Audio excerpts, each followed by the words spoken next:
Hello, this is Sean Dern. Before we jump into this latest episode, I want to thank you, my listeners, and to say welcome to all of my new listeners, and to share some news with you. Because of you, Queer Legends and Oral History podcast is now being featured on Apple Podcasts in its Celebrating Pride 2022 selections. You can find it in the Vanguard section. Also, Queer Legends is on Player FM's Best Queer History Podcast for 2022 list. Thank you so much for listening. I've got many more episodes on the way.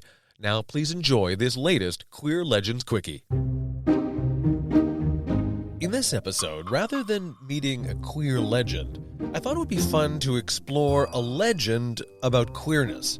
It involves Canada's late Prime Minister William Lyon Mackenzie King, a dramatic tragedy involving a close friend, and the curious creation of a statue of Sir Galahad on Parliament Hill in 1905. This statue must be politically significant because in 2016, the Department of Canadian Heritage created a surprisingly dull video about this statue. Have a listen, and then we'll get to the statue's juicy bits, so to speak. This statue of the knight, Sir Galahad, honors a brave act by an everyday local hero. It tells the story of a young man living in Ottawa who tried to help someone in trouble, even though it was dangerous for him. This story takes place more than 100 years ago. Henry Albert Harper, called Bert by his friends, was a young man who admired the bravery of the medieval knights because they helped people in need. He even kept a painting of the knight Sir Galahad above his desk to remind him to find ways to serve others. Oh my god, those birds. What is with those birds? Anyway, you wouldn't know it from that video, but my latest guest says that there is a big gay twist to the statue's story. Please welcome Bill Siksay, the first openly gay man to be elected to Canada's House of Commons. He served as a member of Parliament from 2004 until 2011, and he did some amazing and important work for the queer and trans communities, and he's got some fabulous details about the statue of Sir Galahad that seemed to have been left out. What's the tea on this statue in Ottawa? You want the scoop, do you? Yes, I want to know. I want to know the full scoop because apparently it's quite juicy. Well, rumor has it, and none of this can be absolutely verified because of the sands of time or whatever. They're lost in the immortal memory of Mackenzie King and Bert Harper. But when I was in the 1970s, my partner at the time's father was one of the biographers of Mackenzie King. And he told me that the statue of Sir Galahad on Parliament Hill was particularly special. And he thought, this biographer, that it was probably erected by Mackenzie King in memory of his lover who died. And so the story goes that there was a skating party on the Ottawa River in 1901, organized by the Governor General. So, pretty high society kind of thing. A young woman, I believe named Bessie Blair, fell through the ice. This is right on the ice below Parliament Hill, is that right? I assume, yeah. Okay. And this woman, Bessie Blair, fell through the ice. Another man fell through as well, but he managed to get out, but Bessie didn't. And Bert Harper, who was a young reporter who'd been employed in Ottawa and then ended up working in the brand new Department of Labor for Mackenzie King, who was the deputy minister at the time. Bert jumped into the water to try and rescue her. And unfortunately, they both died. So, I can imagine that it was probably a big deal in Ottawa. This was at a Governor General a fancy function for the Governor General. Everyone's out in their winter best at this point. It's a beautiful location just beneath the hill of Parliament Hill. For those who've taken a bike path down there. Now, I understood that Harper and Mackenzie King have a past. They had been roommates at one point. They'd gone to school together as well, and then this tragedy happens. Yeah, but we're not sure they're lovers. We're sort of guessing they're lovers at this point, right?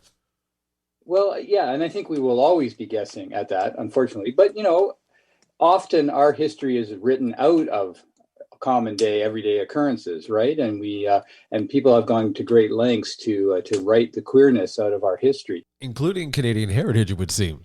And so I'm happy to put a little bit of it back in there and say that they were indeed. Now, in King's own diary, sprinkle your fairy dust. Sorry. We're sprinkling fairy dust now, and into his diaries. What have you got?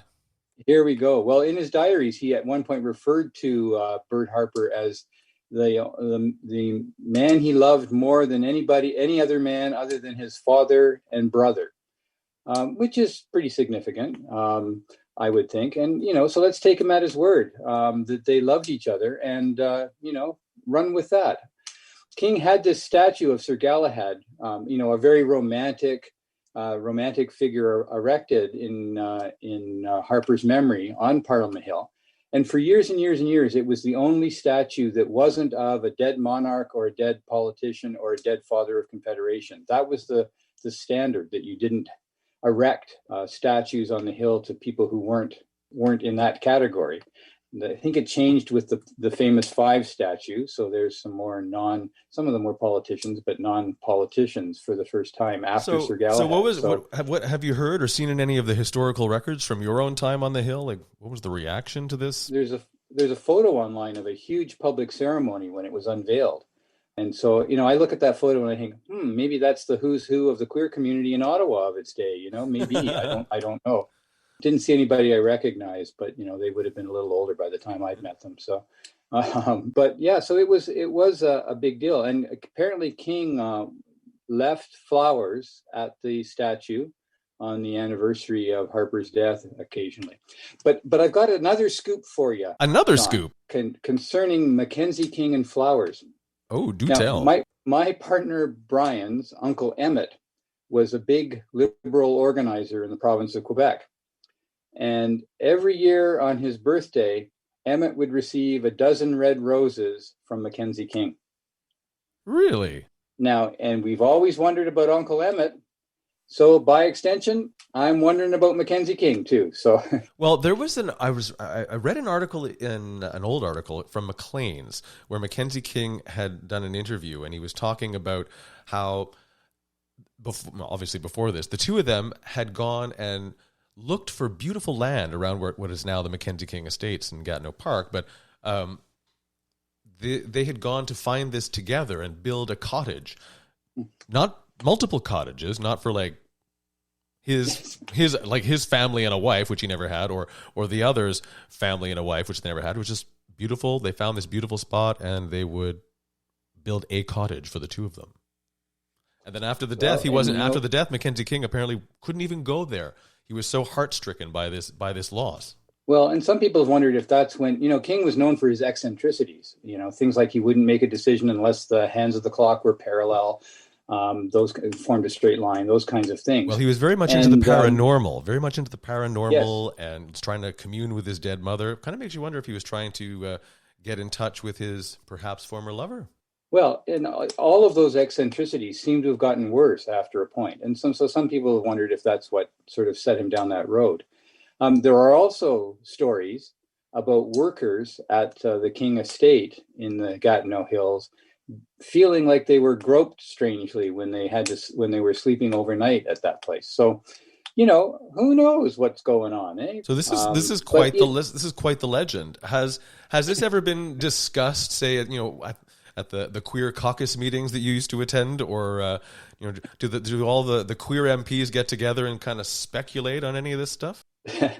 Not particularly on that, but I've always thought that the Pride Parade in Ottawa should stop at Sir Galahad and have some kind of memorial. And I also thought, this year when the blockade was happening and the hot tub was set up quite close to Sir Galahad. And I was thinking, oh, well, maybe they enjoyed that spectacle of the guys who were enjoying the hot tub. It was certainly a hot and steamy view, yes. Exactly. Not lost on many queer people, yes. Do you have any other dish on this particular story? I mean, that's, it's a lovely statue. And, and it's that whole romantic idea of the gallant knight. And if I lose myself, I save myself. I think that was what Sir Galahad said, and that's what it says on the statue.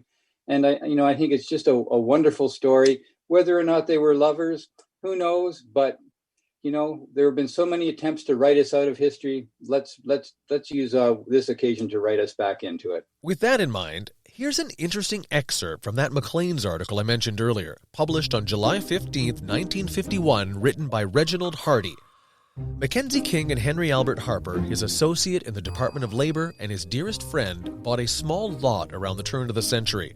When Harper lost his life in 1901 attempting to save a young woman from drowning in the Ottawa River, King was grief-stricken, and it was months before he found the heart to return there. Now here's the juicy part. Harper and I paid a visit to King's Mountain, fell in love with the place, and decided to build a cottage, King told the author. Well, I'll leave it to you to decide whether Canada may or may not have had its first gay prime minister in William Lyon Mackenzie King. Thank you for listening. This episode is a Secret Agents production, researched, written, recorded, and produced by me, Sean Dern. The executive producer is Ian Capstick. Queer Legends, an oral history podcast, is available on Apple Podcast, Player FM, Spotify, and wherever you go for great storytelling.